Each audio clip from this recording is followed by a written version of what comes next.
Right, I'm currently up here in Lavonia because I had unfinished business up here regarding the railroad. Here is what I needed to see.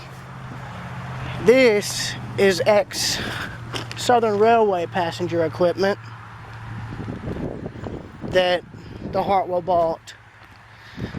They have, from what Eastern U.S. Transport told me, 8 passenger cars in total.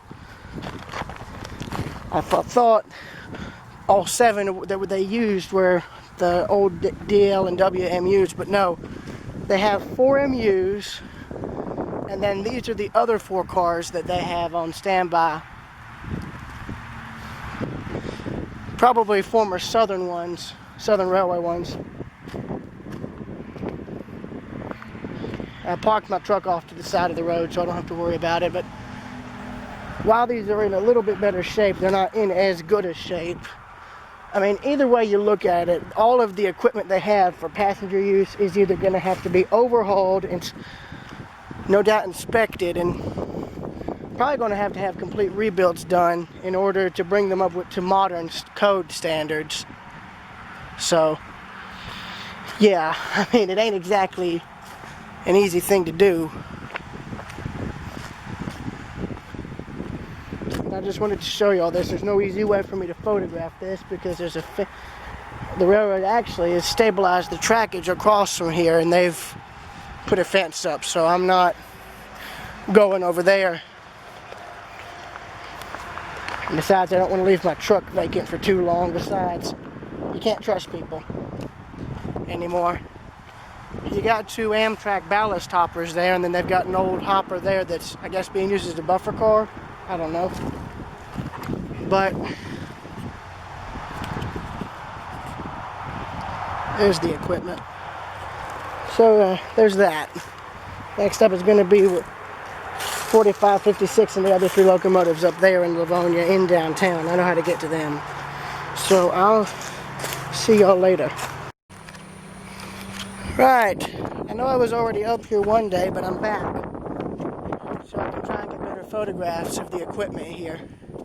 Conrail 1973 is actually currently out working. It's actually running, so that's nice. So that leaves 45, 56, and 2000 here. So it's actually the first center cab unit I've ever seen, so that's actually interesting. But bear in mind, I'm not climbing on the units since they're still operational. I mean, I'm not going to.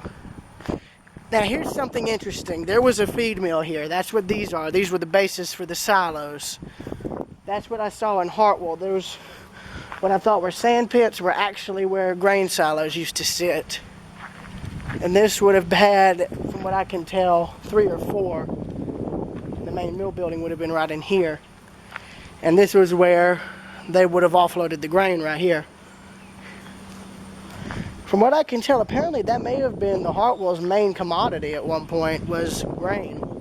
But of course all these mills have since closed and have been demolished. But here's Hartwell 2000. I'm going to get some better pictures of it since I'm over here. And you can bet I'm going to get pictures of 45, 56. But I'm curious as to this engine's origin. I know this is technically the quote-unquote newest engine they've got. And those 3 NS units actually are the newest. Well, yeah, no. The Norfolk Southern units are the newest engines they have on their roster. That high hood and those units.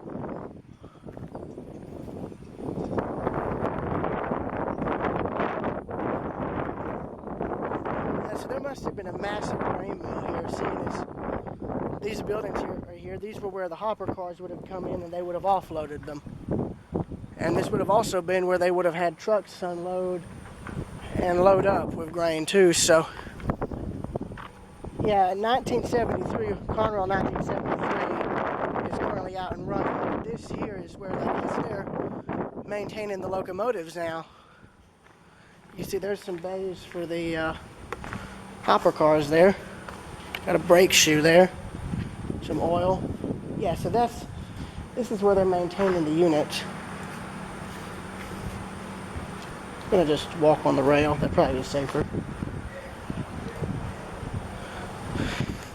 So here's Chicago Northwestern 4556, the other Jeep 9 they have, and the only other unit from the 50s that they have that's still operational. And it's nice because the paint's so untouched. I know the paint's untouched because look at the nose.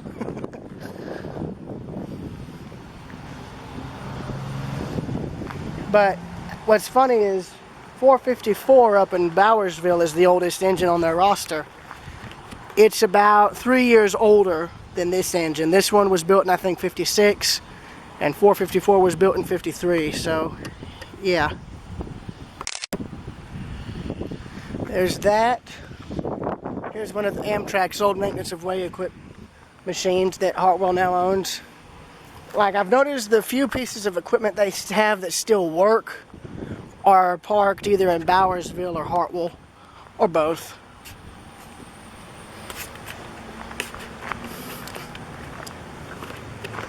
I think these are used for hauling scrap material, like scrap rails and such.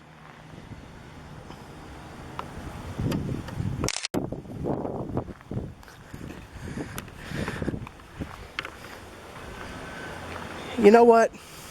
I'm not going to go in the unit, but I don't think they'd get mad if I, peeked in through the door, through the window. Besides, I don't know how to manage this thing. I know they do, but I don't.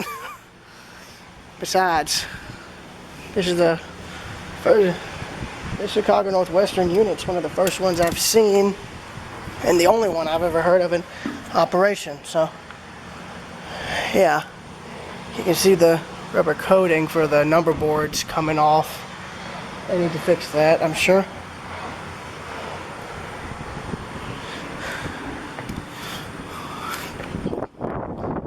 Drain. This gives you an idea as to how narrow these first generation diesels catwalks were.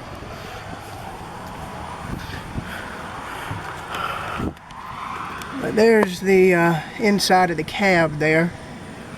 Bear in mind the door is closed and I'm having no doubt that it's locked, so good on them.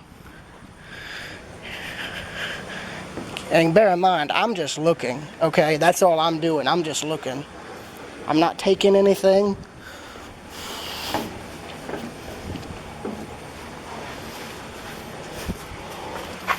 I'm just looking.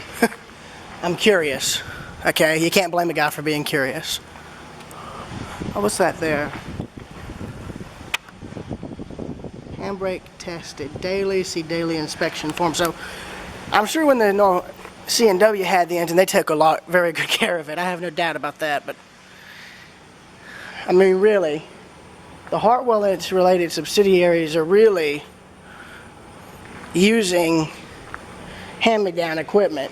The locomotives, the maintenance equipment, all of that is second-hand. It had a former owner, and it was pretty much, I hate to say it, worn out by the time the Hartwell got it. Like, it's operational, but only just. Like, it may be running one day, but then the next they're going to have it down for major repair work. But other than that, it's sound. You can see the main line there, and then here's the siding where they have the engines coming in and parking. So, I guess they may be trying to move their base of operations up here. And I mean, it would make sense. The track is a little bit stabler. Not as stable, but at least it's more stable than what's up in Hartwell. Of course, I talked to my friend Zena, and he says they're trying to rebuild the track in Hartwell, and I've seen evidence of that. There's decent ballast that they've come and had laid down, but that's on the outskirts of Hartwell. That's nowhere near in Hartwell. But I'm probably going to end the video here, so I'll see y'all later.